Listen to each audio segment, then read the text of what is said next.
On my 68th birthday, I received a mysterious gift. No card, no sender's name, just a few cold words. Happy birthday. But I recognized that handwriting immediately. The handwriting I could never forget from the son I had raised for 20 years. I hadn't seen it in 3 years. I opened the box, a limited edition bottle of whiskey so beautiful you'd want to keep it as a display piece. But Ethan didn't know I had given up drinking 3 years ago because of my heart condition. Instead of opening it, I gave it to Robert Carson, his father-in-law. Just a bottle of whiskey. Or so I thought, until I learned that the gift had nearly taken both our lives. And that was only the beginning. Don't forget to subscribe to the channel and comment where you're watching from. I set the bottle on the kitchen table. Morning light streamed in through the blinds, cutting the room into bands of gold and shadow. The whiskey caught the light like it was holding fire inside. The label was deep green with gold lettering. The kind of design you know costs more than the liquid itself. I ran my thumb over the wax seal on the cork, feeling its smoothness under the ridges of my skin. Whiskey used to be my thing. Not in a sloppy way, but in a slow, deliberate way. A single glass at the end of a day fixing fence posts or cleaning out the gutters. Back when Linda was alive, she'd pour us both one after dinner on Sundays. We'd sit out on the porch swing, let the crickets fill the silence. That was before the heart attack took the choice away. I haven't touched a drop since. Ethan knew that. He'd been right there in the hospital when the doctor laid it all out for me. The long list of things I couldn't eat or drink anymore if I wanted to see 70. He didn't say much, then just stared down at his phone, thumbs moving. I told myself he was trying to distract himself. Now I'm not so sure. We hadn't had a blowout fight, not the kind you see in movies where someone storms out and slams the door. No, we just stopped. First, he skipped a Sunday dinner. Then he didn't come for Thanksgiving. By the second Christmas without him, I realized we weren't talking at all. Silence has a way of becoming its habit. So to see his handwriting again after all this time, it pulled something tight in my chest. Not joy, not even relief. Just a weight I couldn't name. The envelope taped to the side of the package was plain white. Inside was a single card with happy birthday in blue ink. No dad, no signature. Just the 2 words standing there like they were afraid to say more. I didn't open the bottle, didn't even think about it. I slid it to the far side of the table and turned back to my coffee, which had gone cold. The clock over the stove ticked in a steady, deliberate way that made the house feel even emptier. Robert Carson's face came to mind. Robert is the kind of man who's never shown up empty-handed or without a set of tools in the truck bed. 2 summers ago, after a bad storm stripped half the shingles off my roof, he was on a ladder by 8 a.m., hammer in hand, before I'd even had my first cup of coffee. He's the sort who doesn't wait to be asked for help. If anyone deserved something nice, it was him. And since I couldn't drink the whiskey myself, the thought of it gathering dust on my shelf felt wrong. Robert would open it, share it with friends, and give it a story to tell. That felt better than watching it fade behind glass. By mid-afternoon, the bottle was buckled into the passenger seat of my old Chevy. I don't know why I did that habit, maybe, but the idea of it tumbling around on the ride made me uneasy. The sun was tilting west, painting everything with that amber light you only get in late October. The fields along County Road 6 were starting to go brown, soybeans cut down to stubble. The air smelled faintly of smoke from someone's burn pile.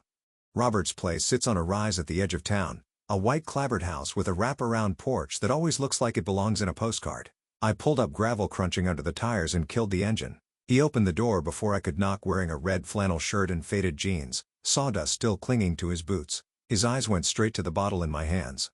"Frank, what's this?" he asked, stepping forward. "From Ethan," I said, offering it to him. His eyebrows lifted. "Ethan sent you this?"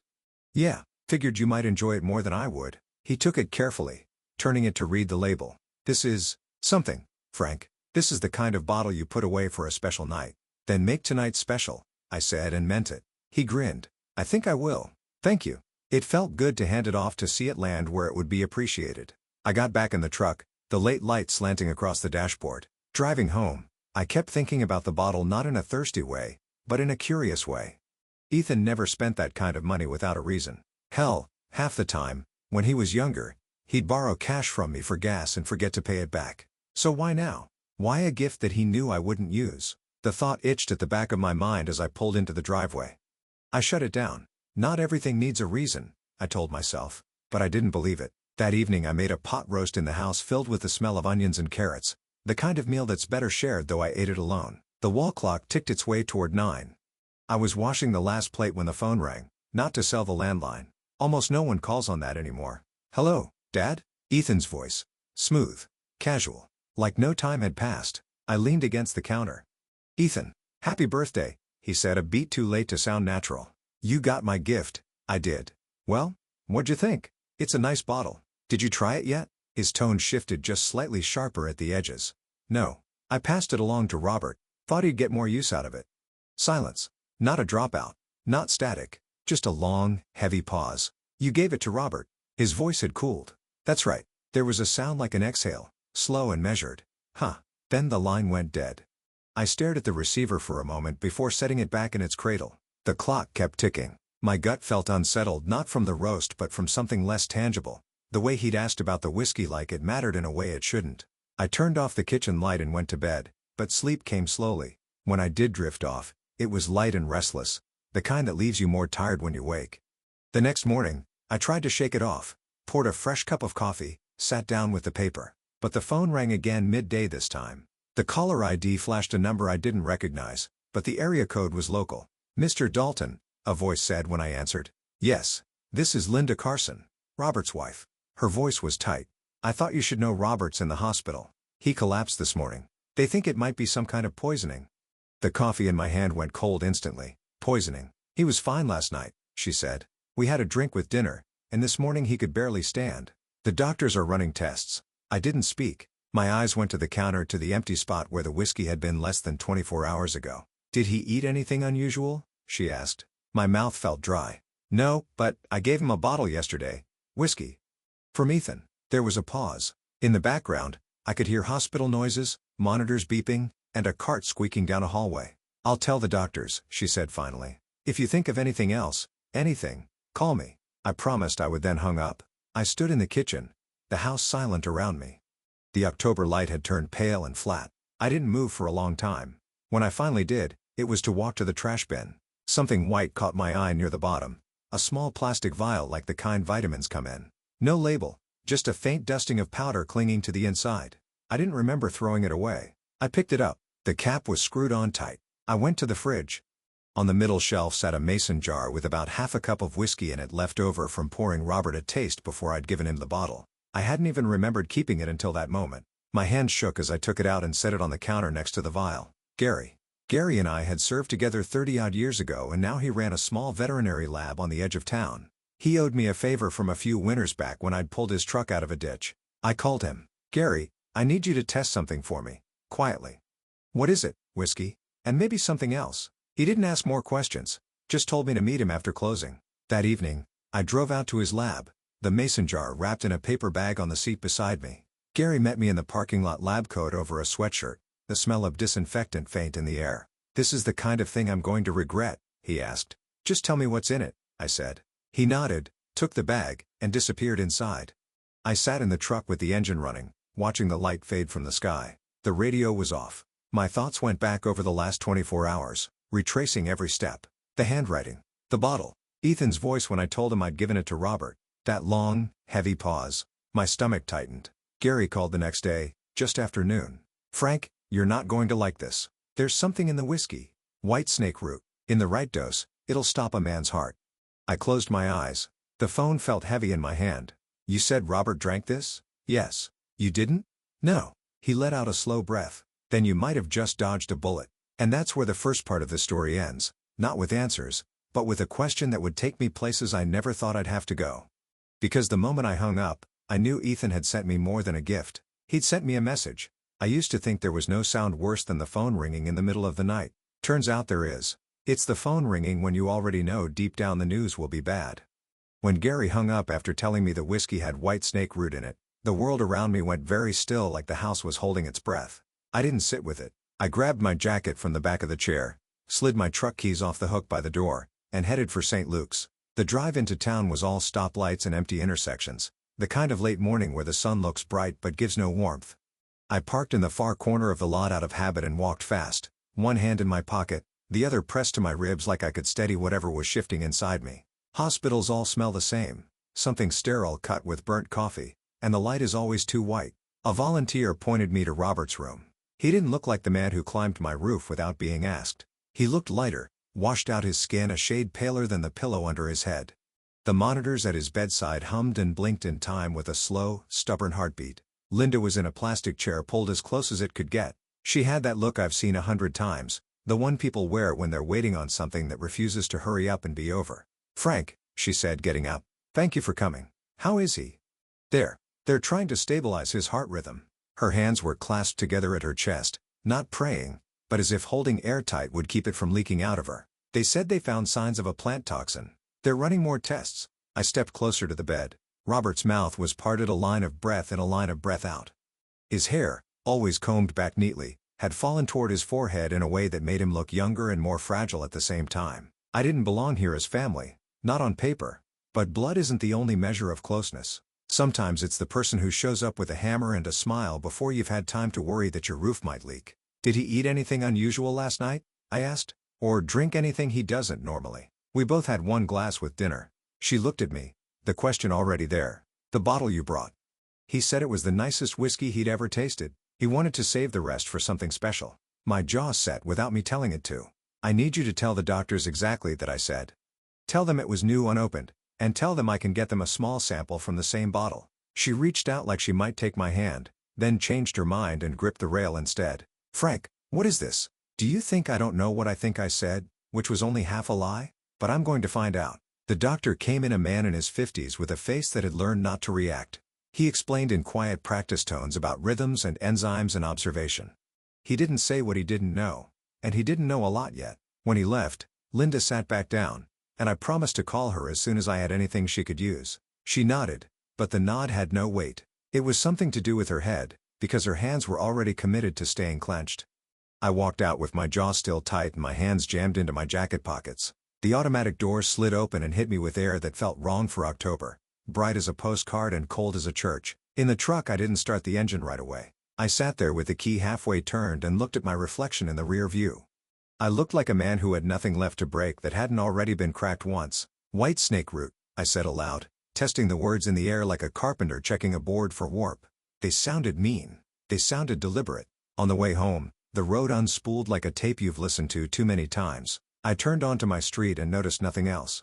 The mailboxes, the dog at the corner house, the man raking leaves with his son. I parked, locked the truck without thinking, and went straight to the refrigerator. The mason jar with the splash of whiskey was still there on the center shelf, hidden behind the milk. I held it up to the light and watched the liquid curl against the glass when I tilted it. You wouldn't know by looking. You never do. All the worst things come dressed like something harmless. I put the jar down next to the sink and crossed to the trash. I'd tossed that little white vial in yesterday. I hadn't taken the bag out. I'm an old man living alone, and my trash doesn't fill as fast as it used to.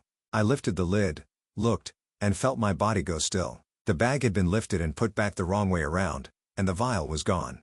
I looked at the door. The deadbolt was set like I'd left it last night. The windows were down and latched. I keep no spare keys under rocks or mats. I keep no spare keys anywhere a reasonable fool might imagine. Still, someone had been here. I could feel it, like the way you know a room has been rearranged even if you can't name what moved. I took a long breath in through my nose and let it out slowly. Not panic. Panic is loud and stupid. I needed something quiet and useful. I picked up the phone and called Gary. "It's gone," I said when he answered. "What is the little vial I told you about?" "Someone took it out of my trash. I didn't move it. I know what my own hands have done in my own house." He didn't tell me I might be mistaken. Gary understands the cost of ignoring what your gut already knows. "You need to get law enforcement looped in," he said. "I can document what's in the whiskey, but that vial would have been clean proof of handling." "I know," I said. "I will. And Frank, yeah, don't let whoever did this think you're sleeping on it." "I'm not," I said, and ended the call. I made coffee I didn't want and sat at the table with a legal pad. The act of writing steadies me. I drew a line down the center of the page and labeled the left side, what I know, and the right side, what I can prove. Under what I know I wrote, "Ethan sent the bottle." Ethan asked if I'd tried it. Ethan changed tone when I said I gave it to Robert. "The whiskey Gary tested has white snake root. The vial is missing." Under what I can prove I wrote Gary's test. "The leftover sample is in the jar. The call from Ethan last night, if my memory holds." Then I stared at the two columns and wanted to draw a bridge between them. Bridges don't appear because you want them to. You have to build them. I took the small digital voice recorder out of the desk drawer. It's old, a little scuffed at the corners, a cheap thing that has done its job without ever getting thanked for it. I checked the battery half full. I slid it into the inside pocket of my jacket, right where the weight of it would feel like a hand on my chest reminding me to breathe. It was just past noon by the time I pulled into Ethan's development. His house sat in a row of other houses that looked like variations of the same idea: neutral siding, brass numbers of porch light that came on by itself when the sun started to quit. His truck was in the driveway, clean newer than mine by a decade. I walked up the path and knocked. He opened the door with a face that flipped twice before landing surprise, then calculation, then something he thought looked like warmth. "Dad," he said, like he'd been expecting me, and also like he had no idea what I could want. "This is unexpected." "Is it?" I asked and stepped inside without waiting. The place smelled like lemon and nothing else. "He keeps it neat. Always has everything at right angles. Nothing left out of place except for the kind of books you buy to display you know something about them." "I heard about Robert," he said, closing the door.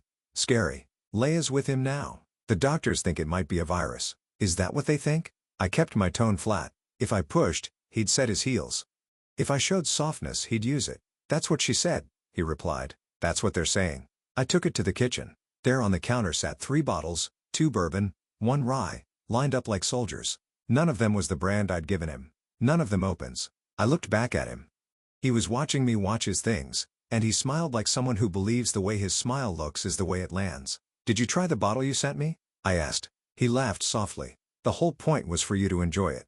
You know, for your birthday.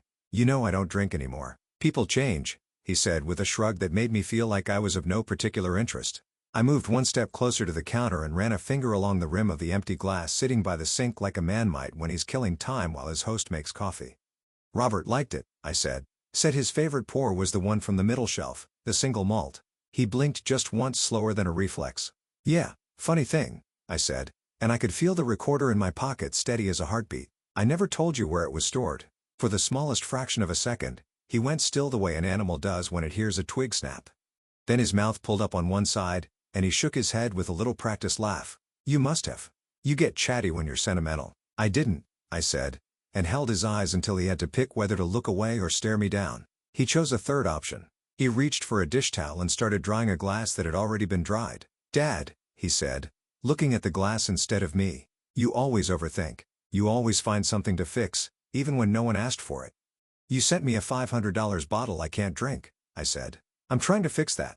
He put the glass down and spread his hands like a man with nothing to hide. "Then maybe don't. Maybe give me the benefit of the doubt for once." His voice could pass for reasonable if you hadn't been listening to it for 30-something years. My son has a way of sounding true when he is rehearsed. That pause from last night sat between us like a third person in the room sitting on the counter and swinging its legs. "I'm going to ask you a question," I said, "and I'm going to let the silence after it tell me the answer." He gave me a look like we were playing chess, and I'd announced my next move aloud. "Okay. Did you tamper with that whiskey silence? It's a living thing when you use it right." The fridge hummed. The clock on the microwave clicked from 12:09 to 12:10. A car passed outside slow enough that we both heard the tires over the pavement. He didn't look away. He also didn't speak. "Goodbye, Ethan," I said, because sometimes leaving is the only sentence that counts. He said my name as I turned, Dad, in that tone where the word is both a hook and a warning. I stopped, but I didn't turn back. "You keep accusing me of things. You'll push me away," he said. "I'm not accusing," I told the door. "I'm collecting." Outside, the air was sharp and a little metallic. I sat in the truck and pressed my thumb against the recorder's stop button. The red light blinked off. I set it on the seat beside me and stared at it like it was a witness I might have to call later. My hands were steady. My head was not. I didn't drive home. Not yet. I parked at the far edge of a grocery store lot where no one would bother me and made a call I had been putting off since the moment Gary said, "Whitesnake route." "Detective Reyes," a voice said after 2 rings. "Detective, my name is Frank Dalton. I believe I may have information about a poisoning. I have a sample of the substance and an audio recording that might interest you." He didn't ask me to explain myself right there on the phone. Men who know their work don't demand the whole truth in the first breath.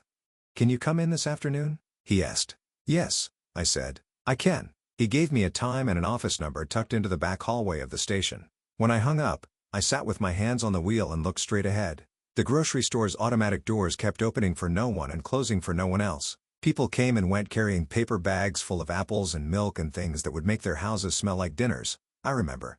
Back at the house, I stopped at the mailbox, because sometimes you need to do something ordinary to keep the other things from swallowing you whole. Flyers, a bill, a grocery ad, and a postcard from a car dealership that thinks I can be bought with 0% financing. Inside, I put the mason jar into a Ziploc, sealed it like I knew what I was doing, and slid it into an old cigar tin I'd kept for nails.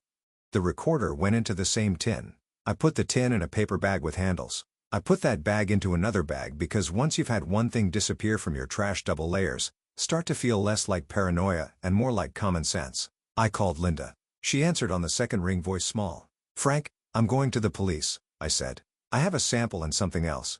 Robert resting, she said. They've got him on a monitor. He keeps waking up and asking what day it is.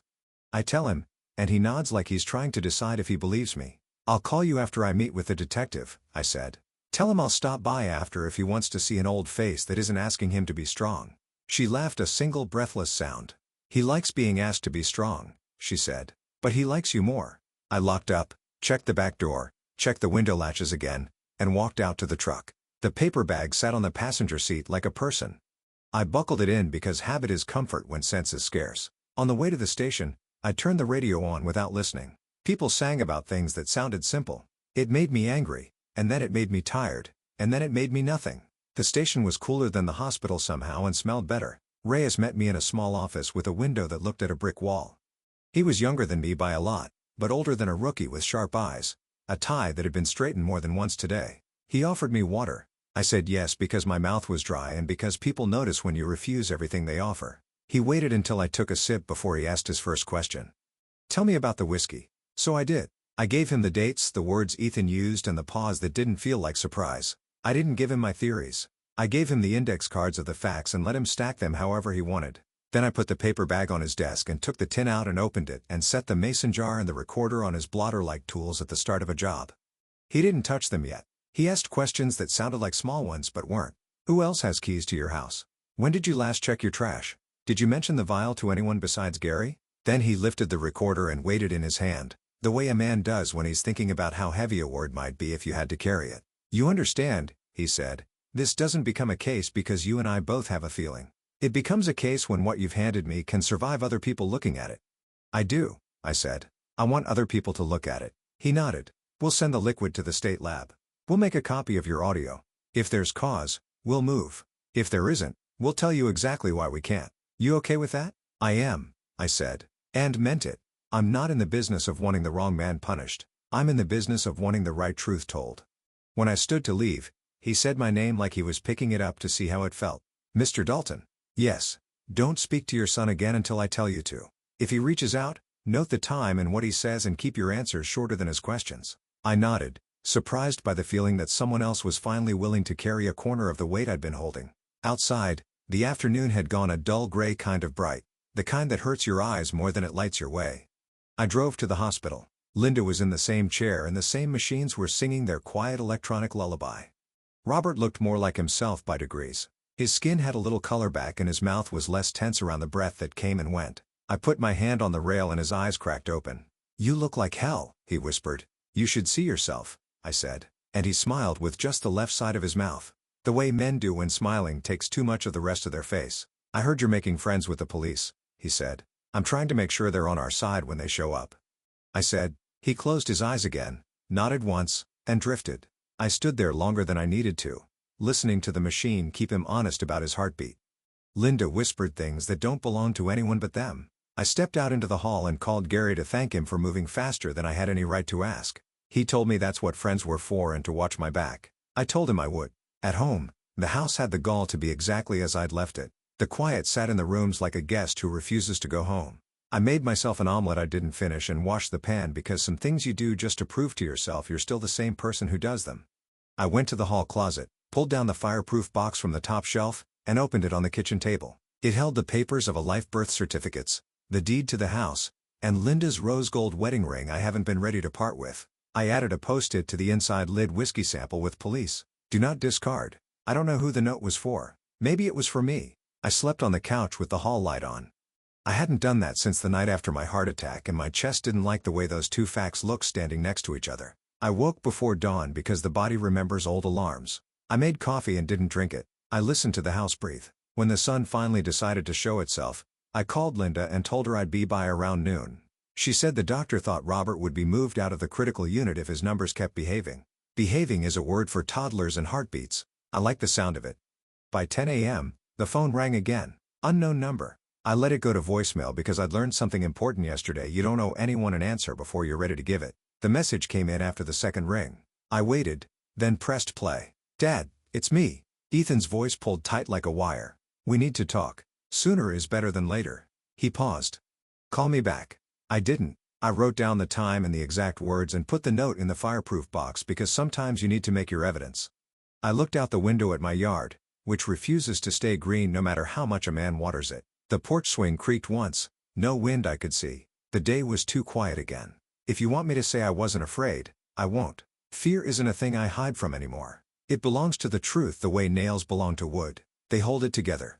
I stood there in the kitchen with my hand on the back of a chair and knew this much without writing it down. Whatever this was, it had passed the point where a father and a son could fix it at a table by talking slower and gentler than the last time. It had passed the point where a bottle was just a gift, and a hospital was just a place that happens to other people. It was going to get worse before it got better. And I was going to keep walking toward it, one room, one phone call, one steady breath at a time. There's a kind of silence that doesn't sit still. It paces, it taps the edge of your coffee mug, it watches the phone on the counter and counts to 60 with you, then starts over. Detective Reyes told me not to talk to my son, so I didn't call Ethan back. I wrote down the time of his voicemail like it was a license plate I needed to remember in the morning. I did exactly what the detective asked, and still the house felt watched. I left the phone on the hallway table and walked the rooms with my hands behind my back, not because I expected to find anything, but because men like me don't sit when we can stand, don't rest when there's a job undone. The October light came in thinner today. A white sheet hung over the sun. I checked the back door. The window latches in the garage side entrance with the stubborn lock you have to lift while you turn. All fine. All normal. Normal is not the same as safe. I made a second pot of coffee. I didn't drink it and opened the fireproof box on the kitchen table. Inside the deed, a stack of insurance forms, Linda's ring, the index card where I'd copied the exact words from Ethan's message. I added another card, Detective Reyes, 2:30 p.m., underlined twice. All morning I'd been holding off on calling the station back, not because I was hesitant, but because I wanted to show up with a day's worth of steadiness in me. Before I left, I took one more slow circle of the house. In the front hall, I stopped. The deadbolt aligned with the strike plate just a fraction off, a new scuff at the lip of the metal round and light the way a key that isn't perfectly cut will rub after a few uses. Nothing broken, nothing forced. Just a mark you only notice if you know the door like you know the bones in your hand. A thought parked itself in my chest and did not move. Someone had let themselves in. I went to the junk drawer and found a short length of thread and a piece of clear tape. I laid the thread across the bottom of the door frame and marked it with tape so it would stay put. A trick I'd learned from a corporal who'd been tired of finding his locker rifled through. You don't trap a thief. You tell a story about whether he's been there. When I slid into the truck, the house looked empty and harmless, which is exactly how a house ought to look. I backed out anyway like I was leaving a sleeping animal behind. St. Luke's is 3 turns and a long straight from the station, so I carried the hospital in my bones while I walked the hall to Detective Reyes's office. He has one of those rooms they give the middle-ranked, small window, big desk stacks of files that look like they grow in the dark. He stood to shake my hand and pointed me to a chair. He didn't look like a man who'd stayed up too late or a man who'd slept too well. He looked like a man who knew what to do with a clean fact. "Thank you for coming in, Mr. Dalton," he said. "And for the samples yesterday. We've sent them to the state lab. Your friend Gary's preliminary results match what we saw. We're treating this seriously." "I assume seriously has levels," I said. He almost smiled. "It does. Right now it means we're gathering corroboration. The hospital's talks panel your audio, the chain of custody on your sample." He slid a legal pad toward me. "I want your timeline in your own words. When you received the package, when you gave it to Mr. Carson, when your son called, when you discovered the vial was missing." I told him straight, watching his pen move. He didn't interrupt except to check a time or a day. When I finished, he tapped the pad with the side of the pen and leaned back. "You said the trash bag had been disturbed, turned around the wrong way." I didn't move it. "Any sign of forced entry?" "No." "Anyone else with keys?" "No spares hidden. No one I've given one to recently. My late wife had hers. My son had one when he was younger." "When's the last time you saw it in his possession?" The answer wanted to be a lifetime ago, but the truth walked in wearing a hospital gown 5 years back after the heart attack when Ethan had come by the house to grab a few things for me before I was discharged. He'd brought a bag with slippers, sweatpants, and my phone charger. At the time, I told him thank you for the small mercy of remembering the charger. I didn't ask him for my keys. I assumed I'd left them on the kitchen counter. "After my heart attack," I said slowly, "he had them then." I don't recall him handing them back to me. Reyes nodded, neither surprised nor pleased. "If someone entered without force, that helps explain the missing vial. Did anyone else know about the vial? Just Gary? I'll ask him to document his conversation with you just to show we're not inventing a thing after the fact." He flipped the pad closed. "Mr. Dalton, I'm going to say this plainly. Don't meet your son. If he invites you anywhere, let me know.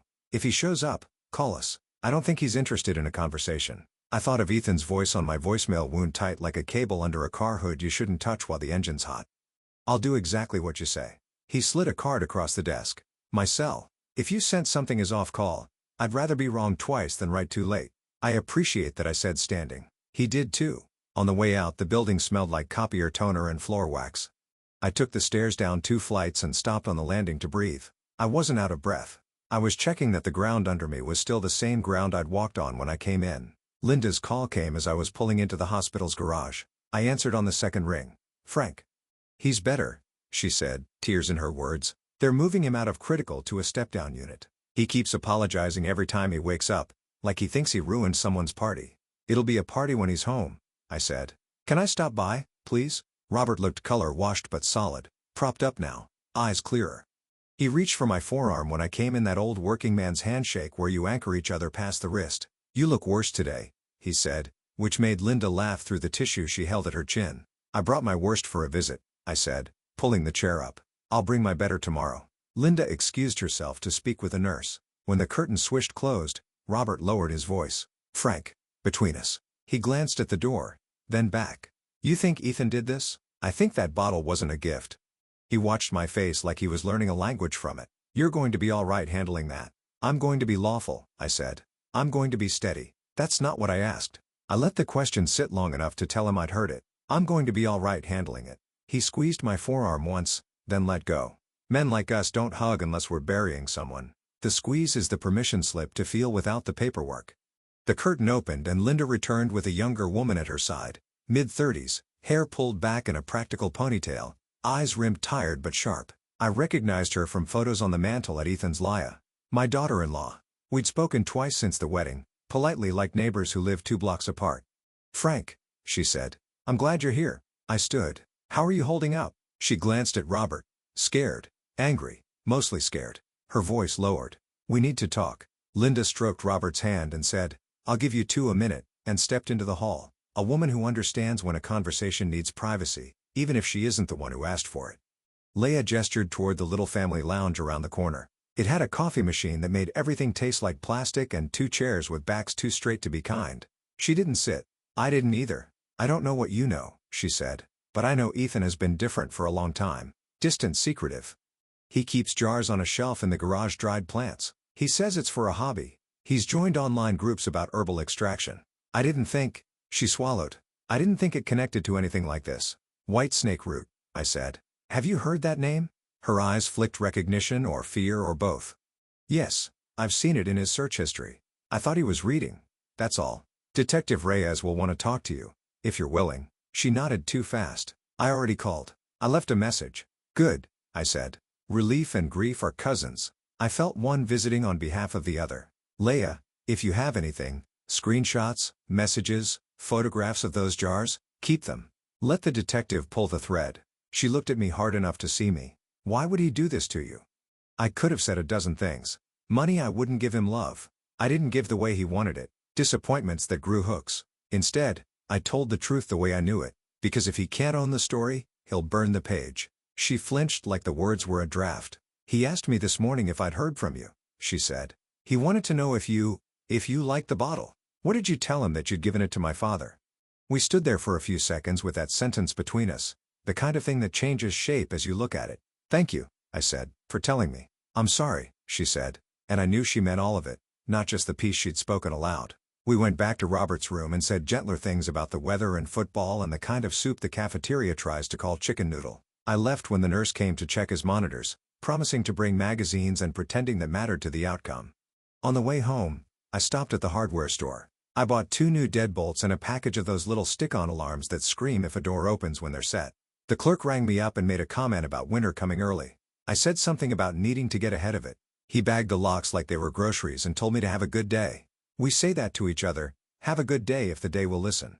At home, the thread I'd taped across the doorframe was exactly where I'd put it, intact. I stepped over it and closed the door behind me with a soft click. I'd thought about calling a locksmith, but putting in the deadbolts myself felt like making my bed in a strange motel. If I do it, maybe I can lie my head down without all the noise. I installed the first lock on the back door, then the second on the front, screwing the plates in slowly and firmly, the muscles in my forearms familiar with the angle and the push. The little alarms went on the door frames with a sound like a bandage peeling off. I set them and opened the door to hear the shrill proof they'd work. They did. Good. By the time I finished, the sun had dropped enough to pull long shadows across the floor. I heated a can of soup and ate it standing up with the bowl cupped in my left hand and the spoon in my right. Old habits, less to wash that way. The phone buzzed on the hallway table. I didn't jump. I walked to it at the speed of a man going to answer his door. Unknown number again. I let it buzz. It stopped. Seconds later, a text appeared. Ethan, we need to talk face to face. Today. A second text followed before I could think about the first. Ethan, don't make this worse than it is. I put the phone down like it might burn me. I wrote the time and the texts exactly as they'd come in on an index card and added the card to the fireproof box. Then I took Detective Reyes's card from my wallet and dialed. He picked up on the second ring. Reyes. It's Dalton, I said. He's asking to meet. Do not. He said the two words clean as a gate closing. Forward me the texts. I'll log them. If he calls, let it go to voicemail. He left one earlier. I've transcribed it. Good.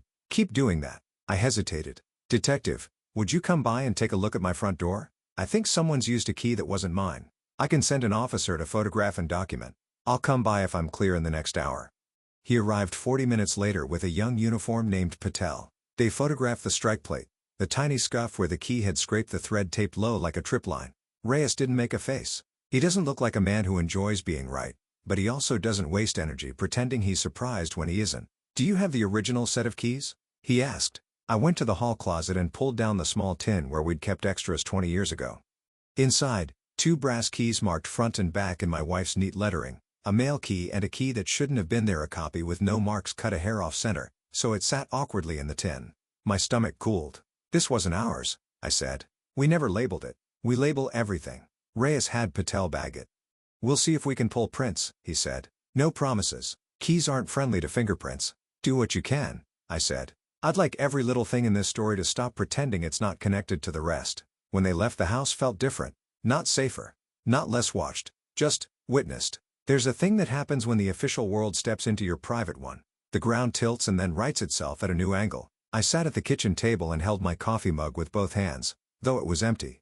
The porch swing creaked. No wind I could see. I listened for footsteps that weren't there. I set the phone to do not disturb and put it face down. When I was a boy, I thought adulthood meant no one could tell me what to do. Now it means I've learned who to listen to. Around 9, a car idled outside long enough that I got up and walked to the window. Headlights washed over the porch and then slid on. I stayed by the window until I heard the sound fade.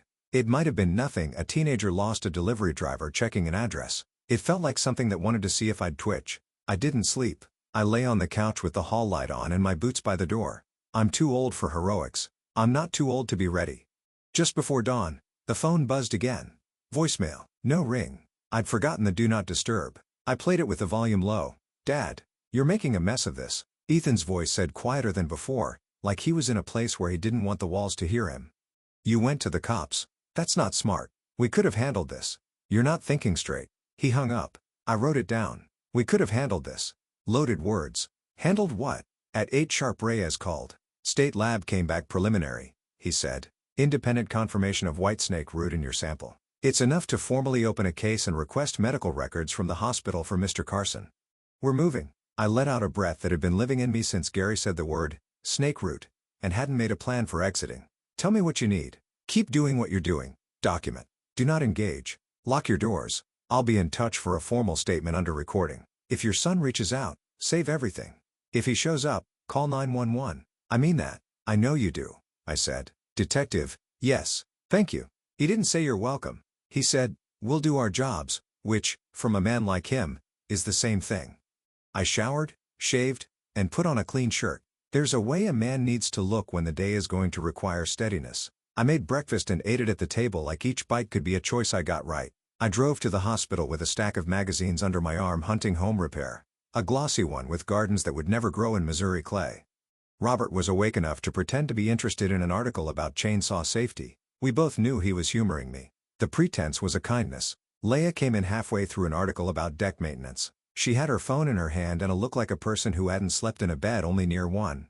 Detective Reyes called me, she said. He wants me to bring in Ethan's old laptop. I still have it from before we got married.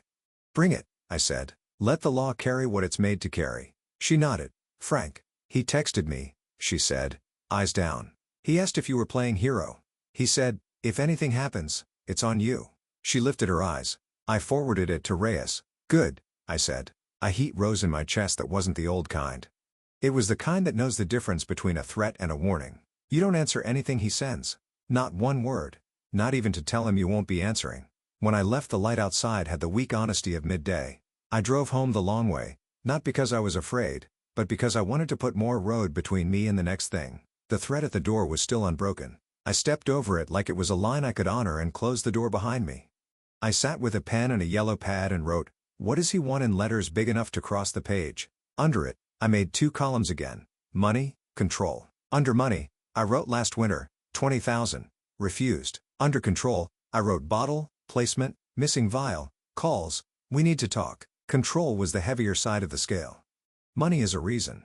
Control is a habit. Habits last longer. At noon, the door alarm chirped its high scream. I was halfway out of my chair and had the phone in my hand before my brain could tell my body it had overreacted.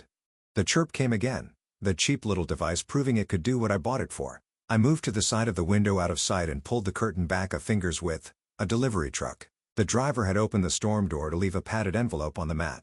He glanced at the alarm, shrugged like a man who had encountered 1,000 worse noises, and stepped back. The door eased shut. The alarm went quiet. I let my heart come back to where it belongs and waited. When the truck pulled away, I opened the door. The envelope had no return address. Inside, a single sheet of printer paper. No note, just a photograph printed off a phone my porch last night at an angle from across the street. The porch swing was still. The light over the door glowed. No person in the frame. The photo had been taken within the last 12 hours.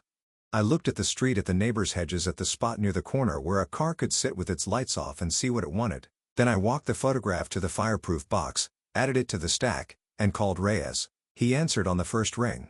I told him what came, how it came, what it showed. Do not throw that away, he said. I'll send someone. You're going to get tired of hearing from me, I said.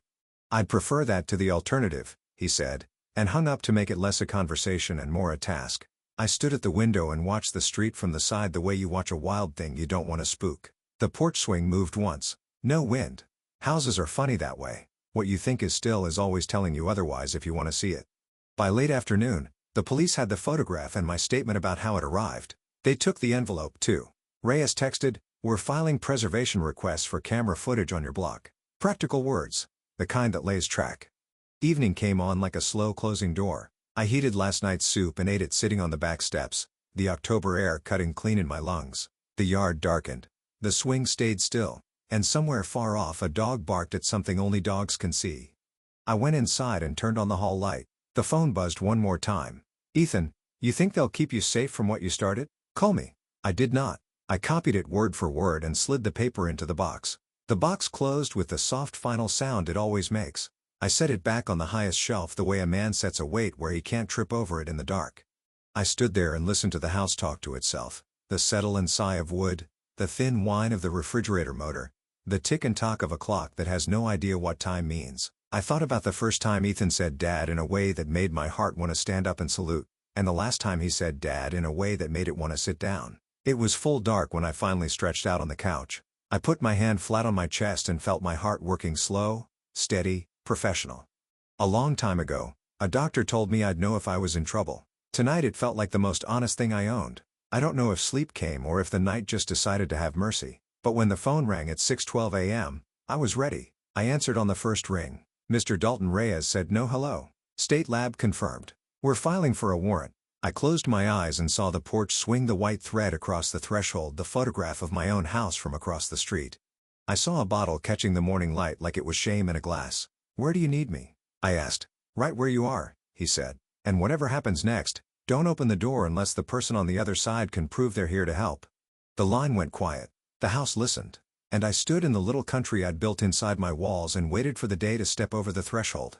They say the knock you don't expect is the one you remember. But this time, I was expecting it. I'd been expecting it since the moment Reyes told me the lab had confirmed the poison. Still, when the rap came sharp and deliberate, my chest tightened. Not from fear, from knowing the line we'd been walking in the dark was about to be painted in bright official ink. That sound meant the warrant had teeth now, and the day wasn't going to wait for me to feel ready. It was just after 8 a.m., The light outside had that thin gold that barely touches the ground before it slips away. I opened the door to find Reyes standing with two uniforms, Patel from before, and another officer I didn't know young enough that his belt still looked too big for him. They were dressed for work that wasn't going to stay on paper. "Morning, Mr. Dalton," Reyes said, holding up a folded document in a clear plastic sleeve. "Judge signed off at 743. We have authority to search your son's residence and seize any items relevant to the case." He didn't have to say it. This was the step where everything could turn. "Do you need me there?" I asked. "No," he said. "And that's not a request, it's an instruction. We don't want you in his line of sight today. We'll handle the search. If we find what we think we'll find, we'll proceed accordingly." Proceed accordingly, as cop language for your life might not look the same by dinner. Patel glanced past me toward the interior hallway. "Any changes overnight?" "The thread's still there. No alarms triggered." Reyes gave a short nod. "Good. Keep them set. I'll have one of our techs install a proper camera system before the week's out." They left in a convoy, a black sedan, a marked cruiser, rolling down the street like a line of punctuation headed for an unfinished sentence. I stood in the doorway until they turned the corner. Then I closed the door and looked at the thread at the bottom of the frame, still perfectly still, as if daring someone to disturb it. The hours after they left were the kind that stretch. I tried reading. The words sat on the page like strangers at a bus stop. I made coffee I didn't drink. Around 11, I took a slow drive toward the edge of town, stopping at the little Veterans Memorial Park, where the benches face a fountain that hasn't run since last summer. The sound of traffic from Main Street was faint enough here to let the air settle. I'd been here once with Ethan when he was 10. We'd brought bread for the ducks. He'd asked me what all the names on the plaques were for. I told him they were for men and women who'd done their jobs to the end. He asked if that meant they'd finished the mission. I said yes. He didn't ask me what the mission was. Sometimes I think that's the part I should have explained. By 1 o'clock I was back home sitting at the kitchen table with the phone face up. I wasn't expecting him to call me. Ethan's not the call when you're cornered type. He's the type to show up unannounced, force the conversation onto his terms. That's what had Reyes worried. At 1:17, the phone buzzed. Not a call. A text. From Laya. "Laya, they're here." "There. I'm in the bedroom with the door shut. I can hear them going through the garage." "Me. Stay inside. Don't interfere. You're safe with them there." No reply came back. I pictured her sitting on the edge of the bed, hands clasped, listening to boots on concrete and the sound of cardboard boxes being moved. I knew that sound. It's the sound of someone looking for the truth without caring if they wake the house. At 2:04, Reyes called. "We found it." I let the words land. Found what 3 mason jars labeled with masking tape, WSR, rootstock, and tincture. 2 of them contain dried plant material consistent with white snake root. The third contains liquid. We'll send it to the lab for confirmation. We also found handwritten notes on preparation methods, dosage estimates, and... He paused. "And what an envelope addressed to you. Unsealed. Inside a short letter, your name at the top, the words, 'You'll understand why when it's over' at the bottom. Nothing in between but a drawing of a tree with its roots circled." The kitchen felt colder. He left me a message in case the bottle worked. "That's what it looks like," Reyes said, voice even. "We'll log it, bag it, and photograph everything. Leia is cooperating fully. She's given consent to search shared digital devices. Do you have him in custody?" "Not yet. He wasn't home when we arrived. We're putting out a locate." I gripped the phone tighter. "Detective, if he comes here, call 911 immediately. I've already flagged your address for priority response. Don't engage him." The line went quiet for a beat. Then he said, "We're moving from suspicion to evidence, Mr. Dalton. That changes the game." "I understand." I hung up and went to the fireproof box. I added a card. 2:04 p.m. Reyes called. Found Jar's notes letter. I read the other cards in the stack one by one like flipping through a manual for a machine you can't take apart. Each entry was its piece of proof that the last month hadn't been a fever dream. Around 3:30, I called Linda to update her. Robert was asleep. She listened without interrupting the way she had when I'd called from the ER years ago after my heart attack. "Frank," she said, when I finished, "this is going to end in one of 2 ways. He'll be arrested or he'll run." "He won't run far," I said. "No, but far enough to make you wonder." At 4:12 the door alarm shrieked. I was in the hallway in 3 steps, phone in hand. The front door was shut, the thread across the frame unbroken. The sound had come from the back. I moved slow. Not because I was afraid, but because you don't rush when you need to see everything. Through the kitchen window, I saw the screen door swing once, twice, then go still. No one in sight. I stepped closer and spotted a folded sheet of paper wedged between the handle and the frame. I opened the door, disarmed the alarm, and pulled the paper free. One sentence in thick black marker. "Stop letting them in, or I will." No signature. No envelope. Just those words. I took a photograph, slipped the paper into a plastic sleeve, and called Reyes. He said an officer would be by within 15 minutes. Patel arrived in 10, photographed the note in my hand, the spot on the door, the hinges, and the yard beyond. You see anyone? I asked. No movement on the street, he said. Could have been dropped and run. He left with the note, promising to log it immediately. That evening, I didn't bother with the couch. I set a chair in the corner of the living room where I could see both the front and back doors. The house smelled faintly of metal from the new locks. I kept the lights on, not because I wanted to see out, but because I wanted anyone outside to see me.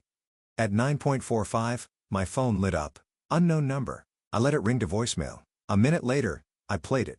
Dad, it's me. They're making a mistake. Those things they found, they're not what they think. You know me better than that. A pause. Call me, please. The voice was calm, measured, almost gentle. The kind of tone you'd use to sell someone something they didn't want to buy. I didn't call back. I wrote it down word for word. Morning brought a sharp frost. The grass was white at the tips and the air tasted like coins. Reyes texted at 8:12. We have him. Brought in without incident. Will update. I stared at the words until they stopped being shapes and started being facts. I drove to the station just before noon. The waiting area was small with 2 plastic chairs against one wall and a vending machine humming in the corner. Reyes came out to meet me. He's not talking, he said. Asked for a lawyer right away. That's fine. We've got enough to hold him. Reyes provided substantial digital evidence. Emails referencing route prep and perfect timing. Search history for toxicity levels in adults over 60. What happens now? We'll present charges to the prosecutor. Attempted murder, possession of a controlled toxic substance, tampering with evidence. It'll move fast. I nodded. My hands stayed in my pocket so they wouldn't do anything they shouldn't. Reyes studied me for a moment. You holding up? I'm standing, I said. That's enough. When I left the station, the sky had gone that dull pewter color that makes you think snow's coming even if the forecast swears otherwise. I drove without a destination, passing the old mill, the shuttered hardware store, the diner that still smelled like grease from 20 years ago. I ended up at the hospital. Robert was awake watching a game show on mute. Linda sat beside him knitting something green. They got him, I said quietly. Robert nodded once. Good. Linda's needles kept moving. What now? Now, I said, we wait for the rest to do its work. That night I sat on the back steps with a mug of tea, steam rising into the cold. The yard was quiet except for the occasional crack of a branch in the wind. Somewhere down the block a dog barked once, then stopped. I thought about the note on the door, the jars in the garage, the letter with the tree roots, and I thought about the boy with the bread at the memorial fountain asking if the names meant they'd finished the mission. Maybe this was my mission, not to finish it, but to make sure it didn't finish me. When I went inside, I checked the thread on the door. Still there. Still telling the truth. Poison is an ugly word. It doesn't just sit in your mouth. It changes the way you breathe. Reyes didn't say it right away. He let Gary explain first, maybe because he knew hearing it from a friend would land softer than hearing it from a detective. But there's no soft way to hear that something meant to kill you was already inside a man you respect, and that you'd been the one to hand it to him. It started 2 mornings after Robert's first collapse. I was in the kitchen making oatmeal. I didn't plan on eating when the phone rang. Gary's voice was low, controlled. Frank, you sitting down? I eased into the chair by the table, eyes on the clock. I'm down. Talk to me. I ran the tests twice. Thought the first might have been contaminated, but it wasn't. There's white snake root extract in that whiskey. Enough to send someone with heart issues straight to the ICU. You said Robert's got a pacemaker, right? Yeah, I said. My mouth was dry. And I've got my bum ticker. You know that. That's why I'm calling you before I call Reyes. This isn't accidental, Frank. The levels are too precise. Somebody knew exactly what they were doing. I let that sit. The hum of the refrigerator sounded like a warning tone. Go ahead and call him. He needs to know now. I'll send him the report. Keep your phone close. The moment I hung up, I looked at the fireproof box in the corner of the living room. I'd been keeping the little things, dates, copies of texts, photos of the box, and now the plastic vial with the whiskey sample. I took out a fresh card. Gary confirmed poison. 8:43 a.m. Call to Reyes pending. Wrote it slow, each word a nail. By the time I put the pen down, the phone was ringing again. Reyes. Mr. Dalton. I just got off with Gary. I'm on my way to your place now. We're going to need the original bottle, any packaging, and your statement. You comfortable with me taking it into evidence? I don't want it in my house another minute, I said. He arrived in under 15 minutes alone this time. He wore plain clothes, a dark jacket and jeans, but the badge was still on his belt. Where is it? He asked, not even sitting. I pointed to the cabinet where I'd kept it since the day it arrived. He put on gloves, lifted the bottle with both hands like it was an unexploded shell. "You haven't opened it?" "No. Didn't even crack the seal. Figured I'd give it to Robert and let him decide." Reyes inspected the label, the wax top, and the engraved serial number. These limited editions are often tracked through distributors. If Ethan bought it himself, we might be able to follow the paper trail. If he had someone else get it, he trailed off, eyes narrowing. That someone's as guilty as he is. I finished. We sat at the table while I went over everything: Ethan's gift, the handwriting, and my decision to pass it to Robert. I told him about the last words Ethan had said to me before the silence. "One day you'll regret siding with him over me." Reyes wrote it down verbatim. "That's important. Shows motive resentment." "Motive's not new," I said. "Method is." Later that afternoon, I went to see Robert. He was sitting up, pale, but alert, the TV on low. Linda was by his side, knitting something dark blue. "They found something in the whiskey," I told him quietly. Robert's brows pulled together. "Like bad storage, like poison," I said. "White snake root." Gary tested it twice. Linda's hands froze mid-stitch. "Frank, I'm sorry," I said. "I didn't know." "God help me, I didn't know." Robert shook his head. "Don't blame yourself. You didn't pour it in there." "No," I said, "but I put it in your hands." Driving home that evening, the weight in my chest wasn't just from my heart condition. It was knowing that every mile I drove was a mile closer to whatever came next. Ethan had crossed a line you don't uncross, not just with me, but with his own wife's father. At a red light, I caught myself gripping the wheel so hard my knuckles were white. I thought about the day he was born, the first time he'd wrapped his tiny hand around my finger. And I thought about the hand that had written those cold words on the package. The next day, Gary called again. "Frank." I dug a little deeper. "White snake root isn't exactly common in bulk. There are agricultural controls. Someone had to grow it or get it from a controlled source. So not just some wild plant he picked off the side of the road. Nope. And the way it was processed, extracted, reduced, blended into the whiskey, it's careful work, like someone was testing how much they could use without changing the taste." That detail chilled me more than anything. Testing meant practice, and practice meant intent. Reyes came by in the evening with an update. "We've got probable cause to get a search warrant for Ethan's property, garage shed, and any storage units. The judge will need the lab confirmation from our team, but Gary's report gets us most of the way." "Do it fast," I said. "He's not the type to wait around if he smells trouble." Reyes studied me. "Mr. Dalton, when this moves forward, it's going to get ugly. Are you ready for that?" I thought about Robert's pale face, the monitors beeping beside his bed. Ugly's already here. That night, the house felt too quiet. I double-checked the locks, the thread I'd strung low across the inside of the front door frame, and the motion sensor light in the back. A habit from my service days: always know if someone's been where they shouldn't. I sat at the kitchen table with the fireproof box open, reading through my cards like chapters. Each one was its piece of the story. I wondered what the last card would say. Just after midnight, a noise woke me, a soft clink like glass on wood. I got up, moved to the living room. Through the front door's frosted pane, I saw a shadow moving away down the steps. By the time I opened the door, the street was empty. At my feet was a small square box wrapped in brown paper. No ribbon this time. No note. I didn't touch it. Called Reyes instead. He told me to step away, wait for an officer. When Patel arrived, he crouched to inspect it, then whistled low. "Feels like another bottle," he said. "Another whiskey." He nodded. Could be something else." They took it without opening it in front of me. The next day, Reyes confirmed it wasn't whiskey, just an empty decanter. But inside, where liquid should have been, was a folded piece of paper with 2 words. "Next time." That was the moment the case stopped being about evidence alone. It was about time. How much of it did we have before he tried again?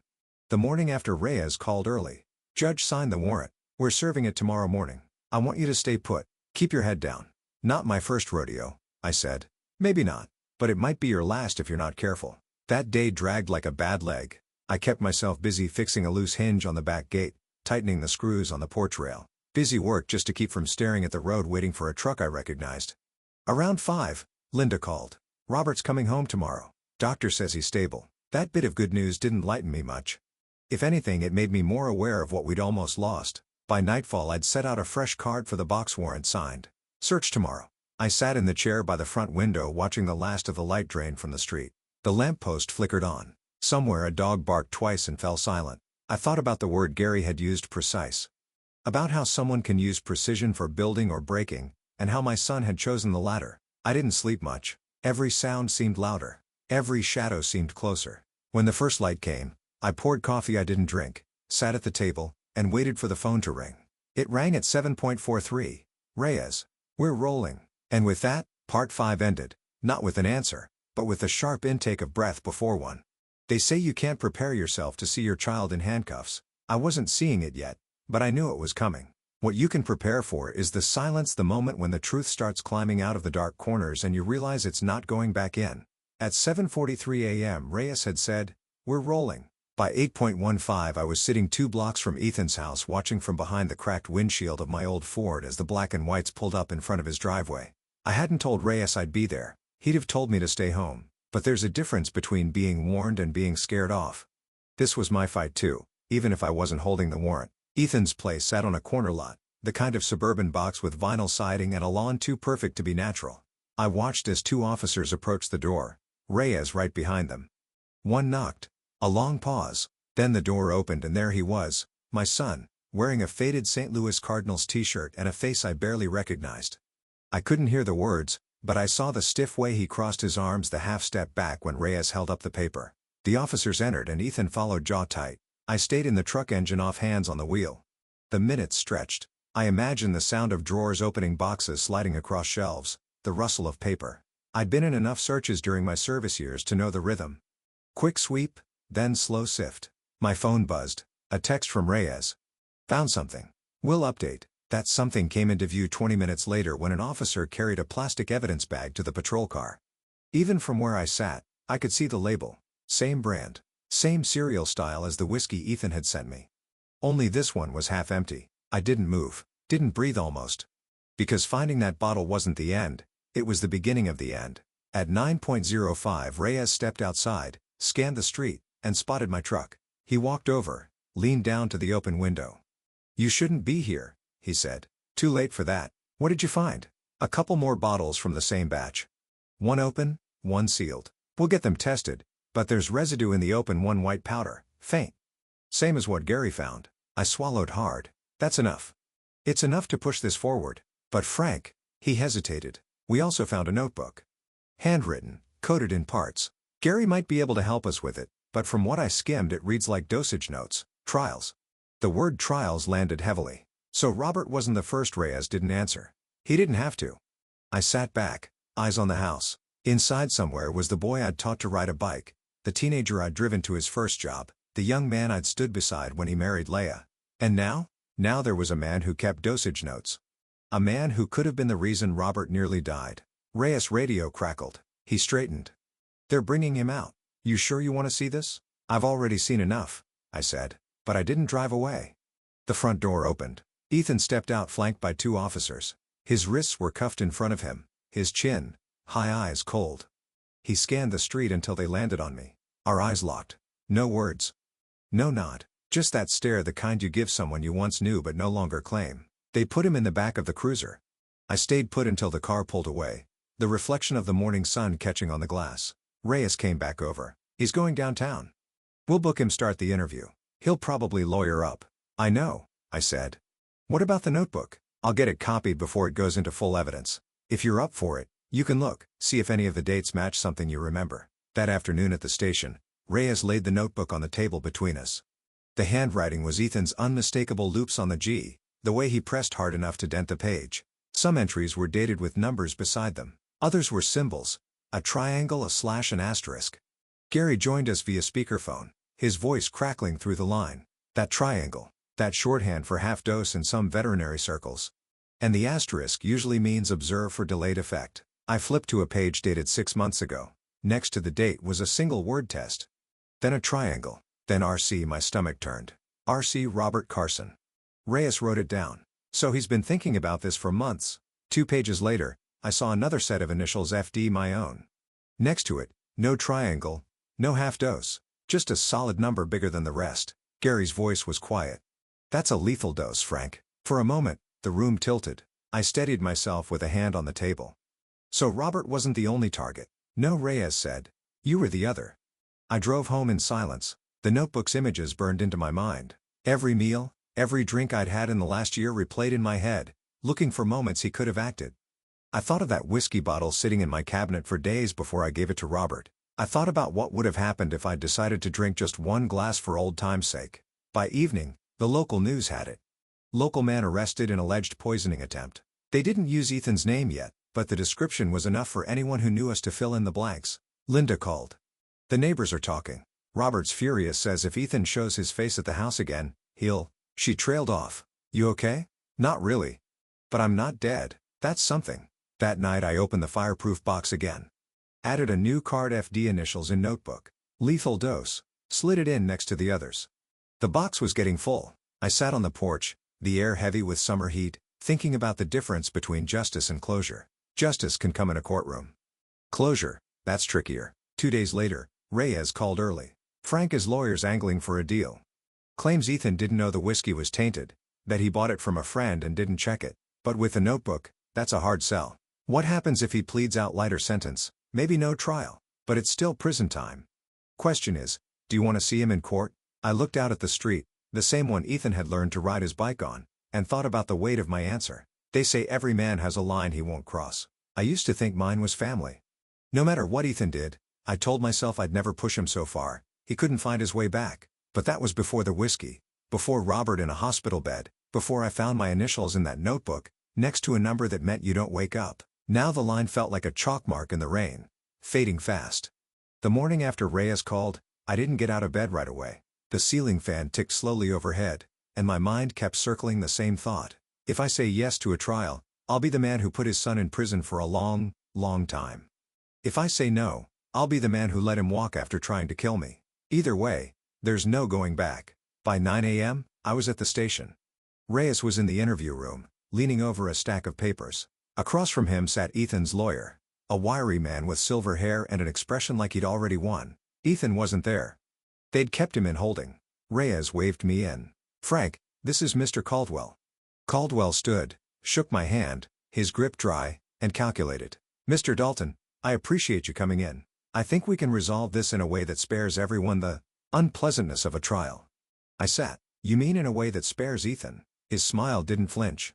He's prepared to admit to mishandling the bottle carelessness, not malice. In exchange, reduced charges, no attempted murder. He'd serve some time, but not much. And the notebook? I asked. An exercise in paranoia, Caldwell said smoothly. Our position is that it's fiction scribbles, nothing more. I looked at Reyes. He didn't say a word, but his jaw tightened. I leaned back. Do you know what it's like to read your initials next to a lethal dose, Mr. Caldwell? To see that written by the kid you taught to fish, the one you drove across the state so he could try out for his first baseball team. For the first time, Caldwell's gaze dropped. We're talking about avoiding a public spectacle, Mr. Dalton. I let the silence stretch. The ticking wall clock felt louder. Finally, I said, I'll think about it, and I walked out. In the hallway, Reyes caught up. You don't have to decide today, but Frank, if you go for trial, we've got enough to make it stick. The DA's ready to file the full charges. What would you do? I asked. Reyes sighed. I don't have skin in your game, but if it were me, I'd make sure the next person he hands a drink to doesn't end up in the ground. That night, my phone rang. It was Robert Carson. His voice was still weak but steady. Frank, I heard about the deal they're offering him. Word travels fast. You can't take it. Robert, no. Listen to me. If you do, he'll think he can come back from anything. Next time, it won't be whiskey. It'll be something no one catches in time. Maybe it'll be you. Maybe it'll be someone else he's decided doesn't deserve to be here. I closed my eyes. The truth in his voice was like gravel, rough but solid. The next morning, I drove to Gary's place. He was in his workshop, tinkering with a busted outboard motor. Frank, he said, you look like a man deciding whether to pull a trigger. Something like that. We sat on overturned buckets, the smell of oil thick in the air. I told him about the plea deal. He wiped his hands on a rag. You already know what you're going to do. You just want me to make you feel better about it. Maybe. Gary tossed the rag onto the workbench. Frank, a man who keeps dosage notes, isn't careless. He's committed. You go easy now. You might as well hand him the pen and paper for his next list. That afternoon, I drove past Ethan's house. The blinds were shut, the driveway empty. I thought about the garage, the one where he'd fixed up an old Ford when he was 16, grease on his hands, a grin on his face when the engine finally turned over. Back then, I thought it meant he could build something lasting. Now I wondered if it was just the first sign he could take things apart. At home, I opened the fireproof box again. The cards were all there. Robert's name, the lab results, the notebook page with FDI laid them out like a hand of bad poker. Then I imagined shoving them back in and locking the box away, pretending they didn't matter. But the truth was, they mattered more than anything. The decision came like a door clicking shut. I called Reyes. "Tell the DA I'll testify. Full charges." He didn't say, "Good man," or "You're doing the right thing." He just said, "Understood." And that was enough. 3 days later, the hearing was set. Pretrial motions, evidence lists, witness prep. Caldwell filed objections to half of it, but the judge overruled most. When they brought Ethan into the courtroom for the first time, he scanned the room and found me. His eyes didn't soften.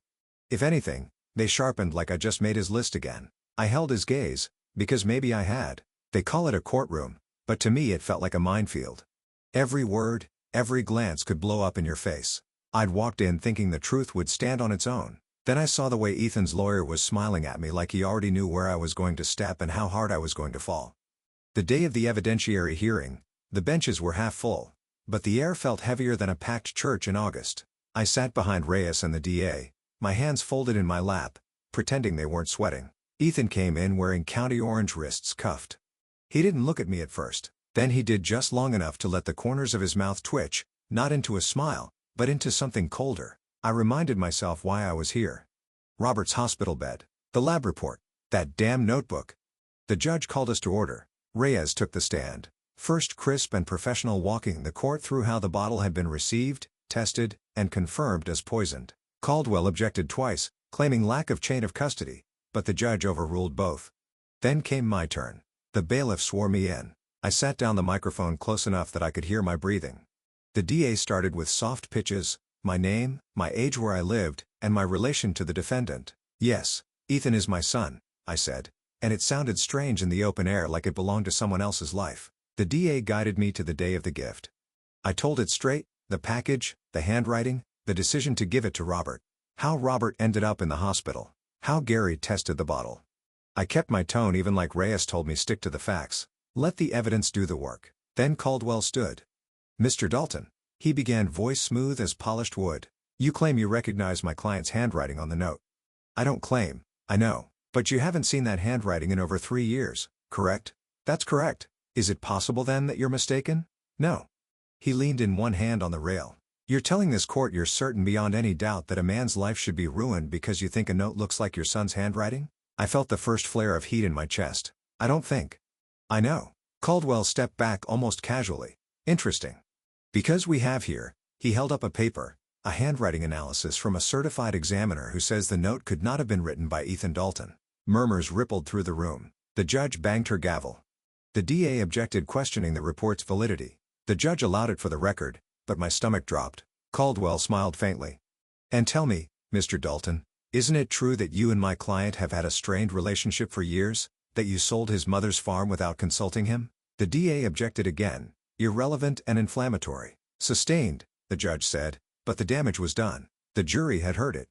When it was over, I stepped down, my legs heavier than they'd been in years. Reyes met me at the table. "They're trying to paint you as bitter, resentful," he said quietly. "It's all they've got. Don't let it stick." But I could feel it sticking already. Outside on the courthouse steps, Robert was waiting, leaning on his cane. "They're throwing dirt," he said. "Doesn't matter if it's true. They just need enough to cloud the water." I nodded. "They've got a handwriting report now." Robert's mouth twisted. "Paid for, most likely. I've seen those in business disputes. You can buy an opinion the way you buy a tie." That night I sat on the porch, the crickets loud, the air smelling faintly of rain. I kept replaying Caldwell's questions. Each one had been aimed at making me look like a bitter old man with a grudge, not a father trying to survive his own son's betrayal. I poured myself a glass of water, stared at it for a long time. 3 years without whiskey, and yet here I was, feeling like I'd swallowed something that burned just as bad. The next morning, Reyes called. "Frank, I've got something," he said. We pulled text records from Ethan's phone. "There's a string of messages to a contact saved as RC the night before Robert got sick." "Robert Carson." "Not exactly. We traced the number. It's a burner phone bought 2 towns over. But the texts, Frank, they read like instructions. Dosage timing. And here's the kicker. They matched the compound Gary found in the whiskey." I felt the knot in my chest loosen just slightly. "Does the DA have it?" "They will by noon. This changes the game." 2 hours later, my phone buzzed again. This time it was Caldwell. "Mr. Dalton," he said smoothly, "you should know your testimony today." It only made me more certain you're letting old wounds cloud your judgment. If you push this to trial, everything about your past with Ethan comes out. Everything. You ready for that? It wasn't a threat in tone, but in content. It was sharp as a knife. I didn't answer right away. I just let the silence stretch until he finally hung up. That evening I drove out to the lake. The water was still reflecting the low orange sun. I thought about the farm, about Linda's laughter on summer nights, about the boy Ethan used to be, and I thought about Robert Pale and that hospital bed tubes in his arm. When I left the lake, I knew one thing for certain. I wasn't stepping back. The truth wasn't just on trial. It was mine to carry all the way to the verdict. The morning of the trial, I didn't shave. Not out of defiance, but because I wanted the jury to see the truth on my face. Every line carved by years of work loss and the kind of betrayal you don't come back from. I wasn't here to look polished. I was here to end something. And if that meant watching my son in shackles, so be it. The courtroom was already humming when I walked in. The DA sat at our table shuffling papers. Reyes gave me a nod from the back row, the kind that says, "We've got this, but it's going to hurt." Ethan was brought in still in that same muted orange jumpsuit. His eyes swept the room, stopping briefly on me. This time there was no smirk. Just something unreadable, like he was trying to decide whether I was even worth the effort of hating. The judge entered, the bailiff called for order, and suddenly the trial was underway. The DA's opening statement was clean, sharp, and measured. "Ladies and gentlemen of the jury, this is a case about trust. Trust given and trust betrayed in a way most of us can hardly imagine. You will hear how the defendant, Ethan Dalton, knowingly sent a gift laced with a deadly toxin to his father." I watched the jurors' eyes as the DA spoke. A few darted toward Ethan. Others kept their gaze locked on the DA. Nobody looked bored. Caldwell's opening was smooth as oil. He painted me as estranged, resentful, unwilling to reconcile, and hinted at family disputes over property as a motive for me to fabricate the entire thing. I kept my jaw still, but inside I could feel the old anger rise. The first witness was Robert Carson. He walked slowly to the stand, leaning hard on his cane, but his voice was steady. I remember the taste, bitter, not like any whiskey I'd had before, he told the jury. Within an hour I couldn't stand without help. I thought it was my heart giving out. Turns out it was someone else's idea entirely. When Caldwell cross-examined him, he tried to suggest Robert had mixed medications with alcohol and caused his condition. Robert's answer was, "Quiet, son. I've been on these meds for 10 years. Never ended up in the hospital until that night." The jury liked that answer. I could see it. Then Reyes took the stand with the phone records. The text to the burner phone, the timestamps, the chemical dosage instructions all laid out. Caldwell objected to their admissibility, citing privacy violations. But the judge overruled him. When the DA asked Reyes to read one of the messages aloud, the room went silent. "Make sure he gets it all in the first pour. Won't take much with his heart." Some jurors looked shocked. One woman in the front row pressed her lips together like she was holding back words. I felt my breath catch. Seeing the evidence in black and white was one thing. Hearing it out loud in that sterile courtroom was another. The DA called me next. I told the story again.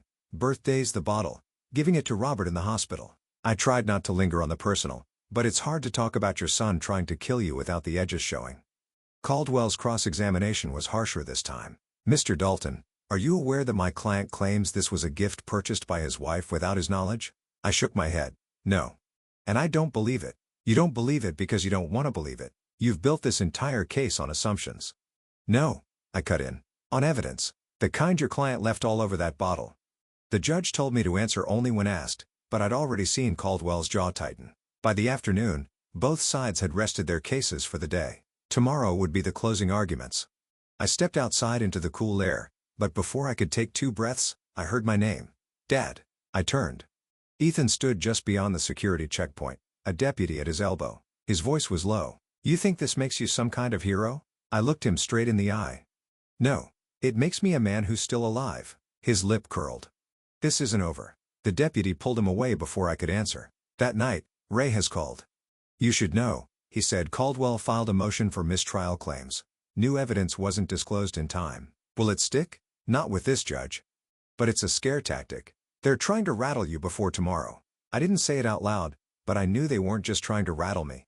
They were trying to see if I'd flinch. The next morning, I put on the same jacket I'd worn to Linda's funeral. Not out of sentiment, but because it reminded me what real loss feels like. Whatever happened in that courtroom today, I'd already survived worse. When the judge called for closing arguments, the DA's voice was like steel wrapped in velvet. "You have heard the testimony. You have seen the evidence. And you have read the words the defendant sent to his accomplice. This was no accident. It was a deliberate act against his father and his father's friend. We ask you to return the only verdict that reflects the truth guilty. Caldwell's closing was colder, almost clinical. He spoke of reasonable doubt, of family rifts, of the dangers of assuming intent, but when the jury left to deliberate, I saw something in their faces. Fatigue, maybe, but also certainty. The wait felt longer than the trial itself. Reyes sat with me in the hallway, saying little. Robert dozed in a chair, his cane across his lap. Then the bailiff called us back in. The jury was ready. I watched their foreman stand. He didn't look at Ethan. He looked at the judge. On the charge of attempted murder in the first degree, we find the defendant. And in that half-second before he finished, I realized I'd been holding my breath since the day that bottle showed up on my porch. Guilty. That one word landed like the first drop of rain on a roof after months of drought. It didn't thunder. It didn't roar. It just sank in quiet, but undeniable. And I knew there was no going back. Not for Ethan. Not for me. The courtroom didn't explode in gasps like you see on TV. It just breathed differently, and for the first time in 3 years, I did too. The judge thanked the jury, dismissed them, and began reading the sentence. 25 years in state prison without the possibility of parole for the first 15. His voice was steady, measured, but I could feel the weight of every syllable pressing down. Ethan didn't flinch. He just sat there, hands cuffed in front of him, eyes fixed on some spot above the judge's head. If I didn't know better, I'd have thought he was bored. The bailiff moved to escort him out, but Ethan turned his head at the last moment. Our eyes met, and in that instant there was no courtroom, no jury, no uniformed officers. Just the boy I'd once taught to throw a baseball staring back at the man he'd tried to kill. His lips barely moved. This isn't the last chapter. Then he was gone. I thought relief would flood in, but it didn't. What came instead was a hollow ache. Justice had been served on paper, but nothing on paper could glue back the pieces of what had shattered between us. Robert Carson put a hand on my shoulder as we walked out. You did what you had to do, Frank. Don't let anyone tell you otherwise. I nodded, but I didn't answer. Because there was a part of me that still wondered if I'd lost more than I'd won. Outside, the air was sharper than it had been that morning. The sky had that late autumn brightness where the sun feels close but the wind cuts right through you. Robert's daughter pulled up and a blue pickup helped him into the passenger seat and gave me a small wave. I walked the 2 blocks to my truck alone. No reporters followed me. This wasn't the kind of case that made headlines outside our county. But in our small circle, it would echo for a long time. When I slid behind the wheel, I caught sight of something in the passenger seat, the envelope the court clerk had handed me before we left. Inside was Ethan's property inventory watch belt wallet and a folded note. The handwriting was his. You always said we were more alike than I wanted to admit. Maybe now you'll see that's not a compliment. No signature. Just that. I didn't crumple it. I folded it back up, slid it into the glove box and started the engine. The weeks that followed were quiet in a way I hadn't felt in years. No cryptic messages. No unexpected knocks at the door. Robert recovered faster than the doctors expected, though his appetite for whiskey had evaporated entirely. Gary came by one afternoon with a paper bag. Inside was the small vial of whiskey he'd tested for me. Thought you might want to keep it, he said. Not as a trophy, as a reminder.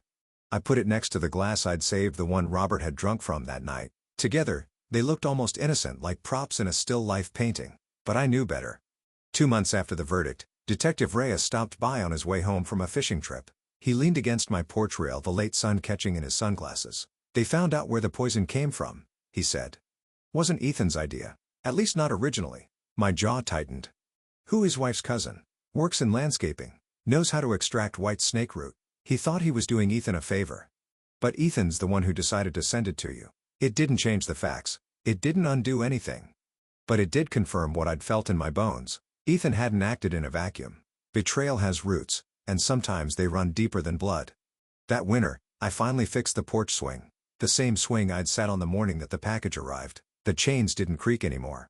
The boards didn't splinter. One cold afternoon, I sat there with a cup of black coffee watching the sun drop behind the bare trees. On the small table beside me was the glass, the vial, and a single manila envelope labeled, "Do not open," in my handwriting.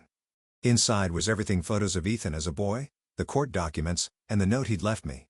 One day, maybe I'd decide whether to keep it or burn it. For now, it stayed sealed.